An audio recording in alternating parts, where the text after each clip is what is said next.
भारतीय हवामान विभाग आणि स्थानिक हवामान तज्ज्ञांच्या अंदाजानुसार आज 28 जून 2025 रोजी बंगालच्या उपसागरात आणि अरबी समुद्रात कमी दाबाचे क्षेत्र सक्रिय असल्याने महाराष्ट्रात मान्सूनचा जोर कायम राहणार आहे। कोकण, पश्चिम महाराष्ट्र आणि घाटमाथ्याच्या भागात जोरदार ते मुसळधार पावसाची शक्यता आहे, तर मराठवाडा आणि विदर्भात अनेक जिल्ह्यात हलका ते मध्यम पाऊस पडण्याचा अंदाज आहे। मुंबई आणि कोकणात मोठ्या भरतीचा इशारा देण्यात आला असून नागरिकांना सतर्क राहण्याचे आवाहनही करण्यात आले। मुंबई आणि उपनगरांमध्ये आज 28 जून रोजी ढगाळ आकाशासह मध्यम ते जोरदार पाऊस अपेक्षित आहे। दुपारनंतर किंवा संध्याकाळी पावसाचा जोर वाढण्याचीही शक्यता आहे। ठाणे, पालघर, रायगड, रत्नागिरी आणि सिंधुदुर्ग जिल्ह्यांमध्ये मुसळधार ते अतिमुसळधार पाऊस पडण्याची शक्यता असून रायगड आणि रत्नागिरीसाठी जोरदार पावसाचा अलर्ट जारी करण्यात आलाय, तर मुंबई, ठाणे आणि पालघरसाठी मध्यम पावसाचा इशारा आहे।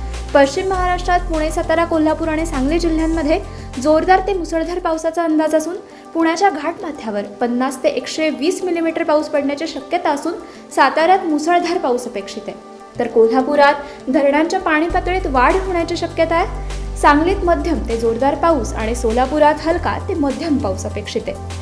मराठवाड्यात हलका ते मध्यम पाऊस अपेक्षित असून छत्रपती संभाजीनगर, बीड, लातूर, नांदेड आणि परभणी येथे हलका ते मध्यम पाऊस पडण्याची शक्यता आहे। नांदेड आणि हिंगोलीत काही ठिकाणी जोरदार सरी पडू शकतात, तर जालना आणि धाराशिव येथे हलका पाऊस अपेक्षित आहे।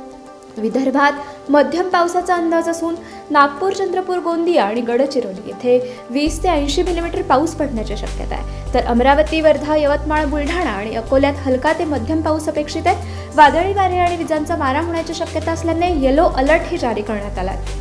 28 ते 29 जून पासून पावसाचा जोर वाढण्याची शक्यता आहे। उत्तर महाराष्ट्रात नाशिकच्या घाटमाथ्यावर जोरदार पाऊस आणि इतर भागात मध्यम पाऊस अपेक्षित आहे। जळगाव, धुळे आणि नंदुरबार येथे हलका ते मध्यम पाऊस पडण्याची शक्यता असून अहिल्यानगरमध्ये हलका ते मध्यम पाऊस अपेक्षित आहे। या हवामान अंदाजात बदल होऊ शकतात, त्यामुळे भारतीय हवामान विभागाच्या अधिकृत संकेतस्थळावरील किंवा स्थानिक प्रशासनाच्या सूचना कृपया तपासाव्यात।